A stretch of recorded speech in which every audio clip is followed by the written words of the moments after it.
Manchester United have officially parted ways with Erik ten Hag, and honestly, this is unequivocally and undeniably the correct decision. The only aspect of this that completely baffles me is why it's taken so long. This is the official club statement. Manchester United have essentially confirmed that Erik ten Hag has left his role as Manchester United manager, and Ruud van Nistelrooy has already been informed that he will take over for an indefinite period whilst Manchester United sort out a replacement. Now, there's been many managers that Manchester United have been linked with, and I will talk about my preferences, what I think about Manchester United and what direction they should go in, and all of that stuff at a later date. Probably tomorrow at some point that video will drop.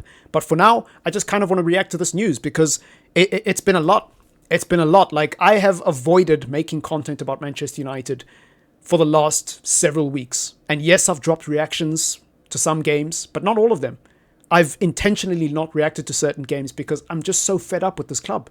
And I don't like coming in front of the camera and being negative all the time about my football club, especially when I'm just repeating the same stuff I say every week.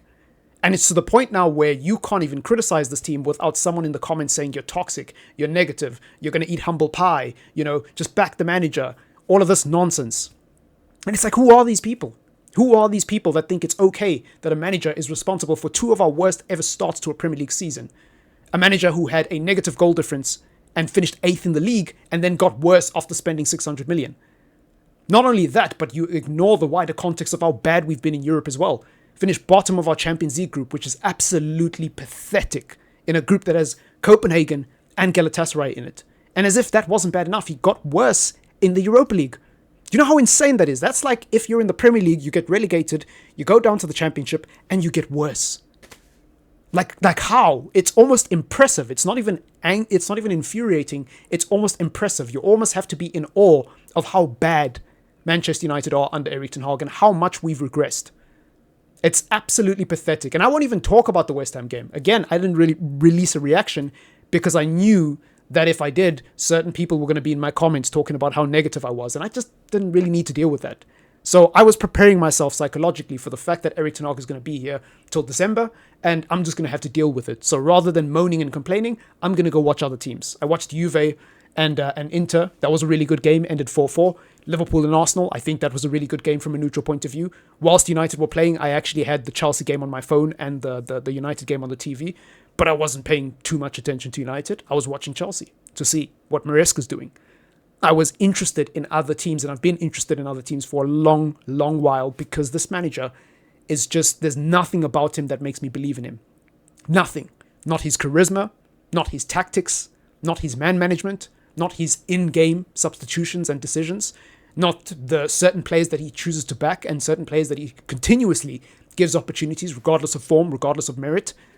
Not the style of play, because the football is dreadful and it's actually not efficient. It's one thing to play bad football and still win games. It's another thing entirely to play bad football that is not entertaining to watch and still not get the results. That's unforgivable. And that's Erik ten Hag in a nutshell. The only thing Manchester United can do at a mediocre level is counter-attack under this manager. And we're not even good at that. We're not even good at that because we didn't score that many goals last season by comparison to other teams that have a similar financial muscle and a similar stature in terms of size than us. When you look at the traditional Big Six, when you look at Aston Villa as well, you look at Spurs, you look at teams like Newcastle, we were not scoring lots of goals last season. And we're not scoring that many goals this season either. And yet I'm always told that the reason why players like Rashford and Garnacho start is because of their output and how clinical they are in comparison to the Sanchos and the Diallos.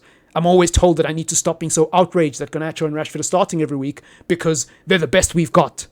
And yet we've never seen other wingers get given an opportunity for the same period of time. So the sample space doesn't add up. Every single week it's the same thing. And that's finally over thanks to this club statement. I could not be happier with the decision that Manchester United made. The only thing that would have made me happier is if we did it after the FA Cup final. So, yeah, man, get in the comments. Let me know what you think of this decision. Let me know what your reaction is to this news. I'm sure rival fans are fuming because I know a lot of rival fans. Every rival fan that I know is Erik ten Hag in. Every rival fan that I know is Erik ten Hag in. They wanted him to get a lifetime contract. And they were low-key rooting for us to beat West Ham so that he could stay a little bit longer. And we didn't. So, yeah, I hope that person who commented on my video after the Brentford game is watching. I hope you're watching, and I hope that you get in the comments down below. And I hope you have the same energy. You called me toxic, you called me negative, so I guess Ineos are toxic and negative. I guess Ashworth, Barada, Wilcox, and everybody else has been employed as a part of the football decision makers at Manchester United, the recruitment team, and whoever else was involved in this decision. I hope that you think they're toxic and negative too, because they agree with me. They think he's not good enough, hence why they've sacked him. On that bombshell, we're going to end the video. Let me know what you think in the comments down below. Subscribe to the channel if you are new, and thank you so much for taking time out of your day to watch me waffle about this cursed red club from Manchester that I love so much, despite the fact that sometimes they make me want to pull my hair out. Don't forget to leave a like. Peace!